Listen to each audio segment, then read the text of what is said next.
In order to get something different, you have to do something different. You have to get uncomfortable. Okay. In order to have different results, you got to do different things. If you, what's the definition of insanity? Doing the same thing over and over again, expecting different results. So if you're doing the same thing over and over again and nothing has changed, why not try something different? What is the harm in trying something different? So if you can think and you can visualize something, whatever it is that you want.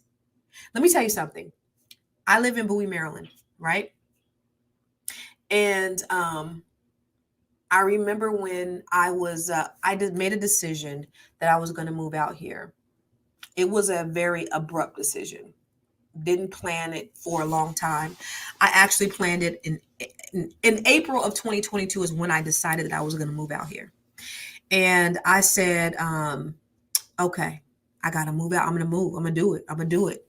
And I said, I either have to move in 4 months or 4 years. That was my thing, either 4 months or 4 years. Why did I say either 4 months or 4 years? Because in 4 months is when my youngest son will be starting high school. I know I couldn't move in the middle of high school. I couldn't just rip him out because I know that he would probably not be able to kind of deal with that, right? So my 4 months, I had to move in 4 months. If I didn't get a house in 4 months, then I would have to be in 4 years. Okay. So my friend who is a real estate broker, or real estate agent, he owns the largest black-owned Keller Williams in the country.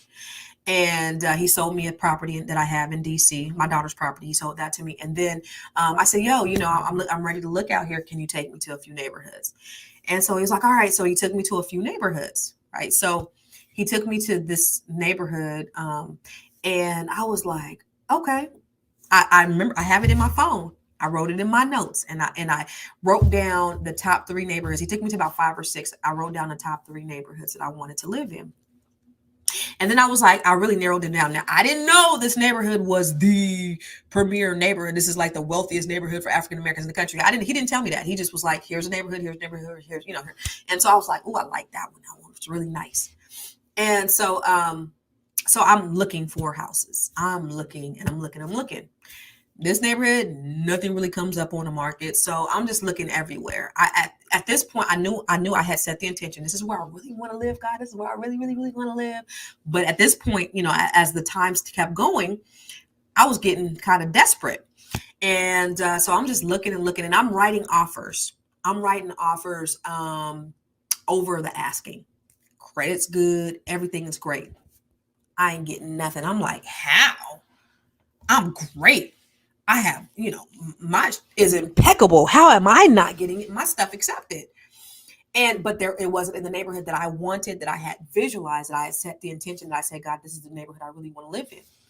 And so as we're looking, I come in because I was coming out here at that point, I was taking a red eye out here maybe every other week, sometimes every week, just coming out here and looking at places.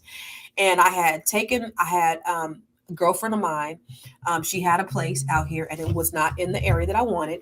And it was a beautiful house. And she was like, I came out here to see it. She was like, Constance, if you want it, it's yours. And it was a great house, but it was not in the neighborhood. And so I came to look at that house. And that morning, I took the red eye. So when I wake up, because I would always take the 11 o'clock and I would get here at 6 o'clock in the morning. And when I touched down, this house popped up. Boom. The house that I'm in now. And anyway, long story short, ended up getting this house in the neighborhood that I wanted.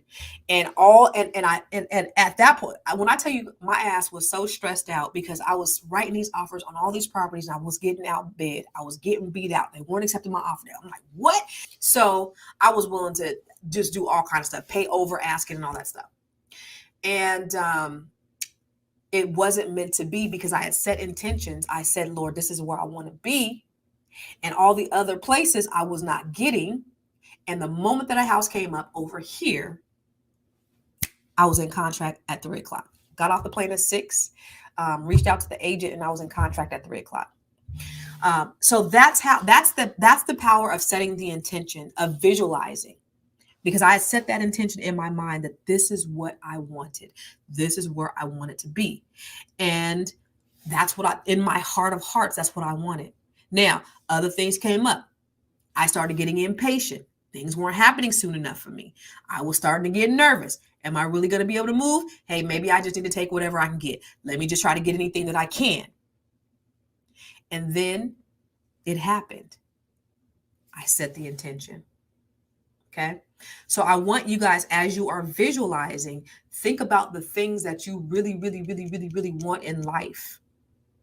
Now, remember, faith without works is dead. So you have to put the work in order to make it happen. But I want you to start visualizing. And when you visualize whatever it is, that goal it is, I want you to feel the feelings that you feel that you're going to feel when it happens. So what is that feeling going to be like when you reach that goal? Are you going to be happy? Are you going to be excited? Are you going to be dancing? Are you going to cry? Is it going to be sentimental? How is it going to make you feel when you reach that goal?